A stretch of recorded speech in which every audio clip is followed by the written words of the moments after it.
200 million. He got 200 million. He got 200 million. Hey!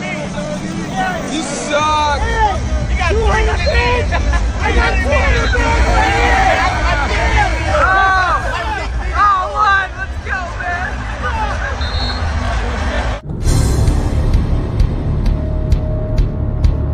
Oh, welcome back to my channel, sports fans. Okay, let's get into this right here. Anthony Edwards, have you seen the video on social media? I just seen it on SportsCenter. It was I wasn't even on SportsCenter or their page or nothing like that. It was a what do you call those little clips? I forget the name of them. I'll remember in a minute. Yeah, but those little feed clips or whatever they are. Anthony Edwards is on there arguing with the LA fans, and at one time he told them that he's got a bigger D than them. Then he stands up and grabs his D and says, I have a bigger D than you. Wow. Could you imagine how many little kids are right there in the stands like this? This is supposed to be one of the top 5 NBA players in the league. And look, I'm not trying to say Anthony Edwards don't have a right to clap back. All I heard was the kids saying, they sound like they were white kids. I'm not for sure. All I heard was, you suck, you suck, you suck, and stuff like that. Now, does he got a right to clap back? Yes. Or he could just keep it moving, right? As a top 5 player of the league.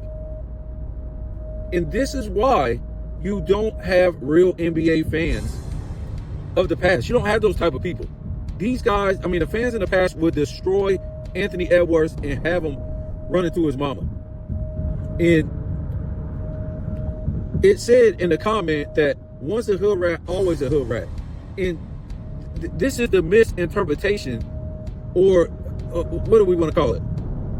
This guy ain't from the hood. This guy acts like he's from the hood. The John Morants, they act like they're from the hood. These guys are big sissies that act aggy and they act sensitive like women. To me, these are what you would call homo thugs in character, like they're tough men. They're not the dudes that came from the 90s or the late 80s or the early 2000s that was in the streets. Anthony Edwards didn't come from that past. Anthony Edwards' father is a professor at a college. Anthony Edwards didn't grow up on no hard times. He's an AAU spoiled brat. I don't care what he tells you about, oh, you didn't have no cable when he was growing up. Get the hell out of here. Now, I try to really look into his background, and they're trying to hide it. And they had one lady as his mama, and then another lady as his mama. Apparently, he's West Indian, which don't bother me. But I'm going to keep my mouth shut on a lot of this stuff. And it's not about anybody's culture. It's about people actually being deceivers. Let me shut up. Maybe when I get my Patreon, I don't care. I'm going to run my mouth. Even though I'm not making any money for this in the first place. I've never got a penny. I'm not monetized. But anyway, that's what he was on. He was on one of those shorts on ESPN just now. It just popped up. And I guess it was a timeout. And they were taunting him in LA in the game. And I'm not for sure what he said, everything he said. He said something about he got 200 niggas or something like that. And then at the end, he said he got a bigger D than them.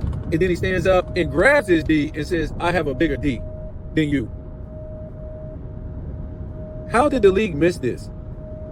How did the NBA miss this? And if something like this ends up coming back to bite him, this is why I don't trust this NBA.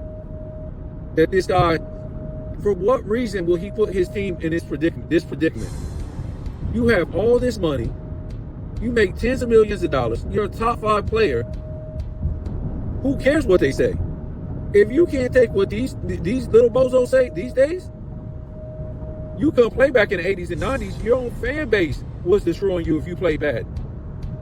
You had to actually listen to an actual head coach. You actually got coached. You actually had to play in the system. You actually had to be a leader if you're the so-called best player on the team. This guy is, I wouldn't care if they suspend him the rest of the playoffs.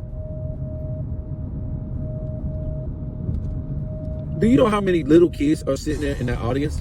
and he's screaming he's got a bigger D than them, and then gets up and grabs his D and says, yeah, I got a bigger D than you. The cuss word. Wow, this is crazy. I just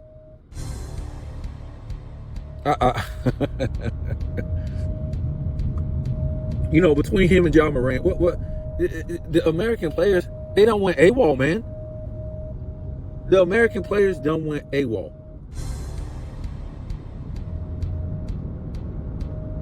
You don't see the what do you call it, the international players trying to be these thugs, cussing out the fan base.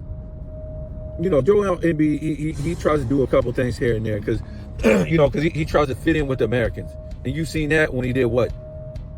He didn't want to play for the team. I don't know if he grew up there in France or what the deal was. They took him in. I don't know what it was, but pretty much, I think he went to high school there and much of his school and stuff like that. And he basically just pissed in their faces instead of playing with them. He could have gave them some type of experience. And you can see the United States barely beat them. Barely beat France. Just think if Joel Embiid was in there playing for France. So, I'll get back to this. I was just shocked. I haven't heard nobody talk about it. Well, I guess, did this happen like a week ago or a few weeks ago? I don't know. I thought I heard, I don't know. I think I heard Sports and Fitness Rand say something about this. I don't know if he did a video or he just was, it just came out while he was doing another video. But I actually heard him talk about this.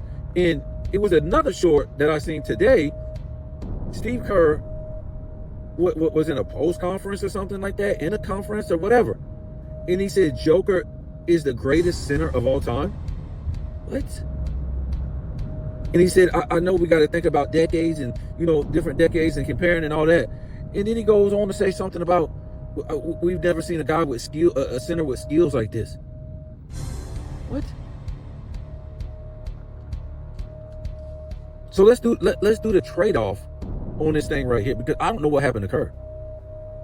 Didn't Kerr just say not too long ago Curry was better than Michael Jordan? So let's go ahead and do the trade-off on this real quick. Joker don't play no defense. And other great centers did play defense, right? Other centers weren't high-value assist guys. Joker is.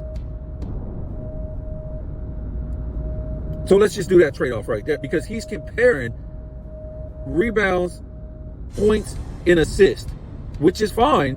I don't have nothing against that. But he's one of the worst defensive centers of all time, if we want to go there. Right? You could say maybe Will in, who is it? Will, I want to say somebody else too. Will in Bill Russell. Maybe the greatest, passers, facilitators, as far as centers of all time. Right? But of course, we don't have their assists. But we know that Wilt was, because he led the league in assists. Hold on, we did have their assists. My fault. I was thinking about blocks. I'm thinking about blocks and steals. So we know Wilt is up there if that's what he wanted to do. So this is what, and he showed he got the assist title. So this is what Joker wants to do. He wants to have all these assists, but he don't want to play defense. Because can you blame him in a way? Nobody plays defense in this era. But I'm just saying that's the trade-off right there. So we as far as centers, we can throw that out the window, right? All-time great centers when we're comparing Joker to them. Those two things, let's throw out the window: assist and defense, right? It's a wash. Okay, let's go to points and rebounds. So Joker is the greatest scorer of all time as far as points per game. What about rebounds? So Joker is the greatest rebounding center of all time. The other day we were showing you Wilt Chamberlain and Kareem's stats their first 3-4 years in the league. It was their first 4 or 5 years in the season, as far as points and rebounds. This is on Joker's prime years with his points and rebounds. And as far as all-time great centers, Why did this guy take so long to wake up? He came in 2015. We didn't hear about him until like 2021 or 1920. What took him so long? And what I'm trying to say is, all-time great centers, we knew about them coming into the league. The Tim Duncans, the Wilt Chamberlains, the Kareem Abdul-Jabbars, the Bill Russells, the Shaqs, the Patrick Ewings, the Hakeems, if I didn't say him. We know the guys, right? They were big names coming into the NBA. They didn't have to wait until the era got weaker. They didn't have to wait until another era got weaker to be known. Steve Kerr, you're an idiot. And he said, oh, and that's hard to say, man, because he said that's hard to what did he say? That's hard to say something like that because I played against Kareem. And then he said, but Kareem's old when I played him, but he was old. I'm like, what is this idiot talking about? So you played against an old Kareem? So that means you played against a young Patrick Ewing, a young Alonzo Mourning, a young Dikembe Mutombo, a young David Robinson. If I didn't say a young Shaq. All these great centers were in the NBA in the late 80s, in the 90s, battling against each other. Even the guys that didn't make the Hall of Fame. Who is it? Is it Ronnie Cycli? I want to say Cycli that used to play for the Heat.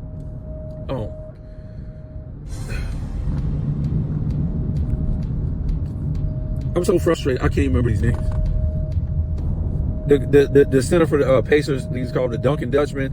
Who was it? Sims or something like that? Oh my God. Divox, these type of guys like that. Not Hall of Famers. And that's all that I promise you, that's all that Joker is to me. Is a lot of Divox. But at least real crafty and stuff like that, could step out and shoot, and, not good on defense. He could steal the ball, but he wasn't a good shot blocker or nothing like that. He's basically a lot of Divox. That's all this dude really is when it comes down to it, a Divox. A Divox. Because he couldn't play against the Dikembe Mutombo, Alonzo Mourning, Patrick Ewing, David Robinson, Hakeem Olajuwon, Shaq back in the day. The ball would get smashed back in his face. Get smashed back in Joker's face. You couldn't go against these guys and you can't even jump. Y'all gotta stop, man.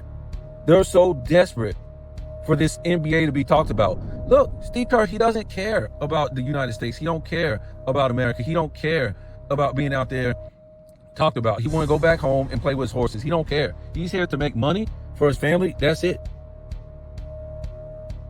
He's not good for NBA ratings. Not because he's not a good player, because he doesn't care to be in the limelight and promote the NBA.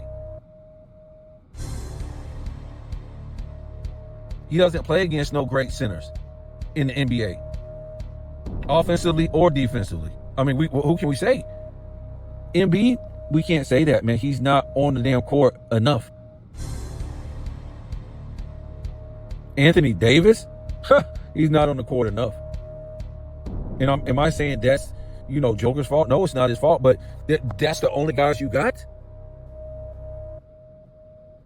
Seriously. Y'all got to stop, but I got to get off here. Y'all tell me what you think, man. This Anthony Edwards, wow. I'm shocked. Nobody made a video about, maybe they didn't see this. I just seen this.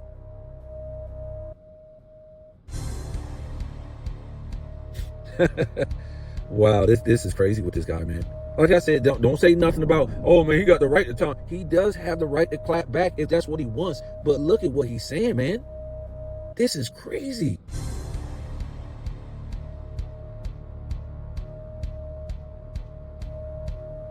I would just ignore him in the first place. I got tens of millions of dollars. These are the fans. They're going to say you suck.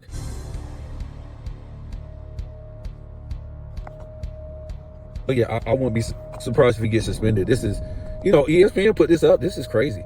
ESPN threw this up, and they want him suspended. ESPN wants him suspended for LeBron James. You know it. So I guess we'll see what's to come. We'll see what's to come.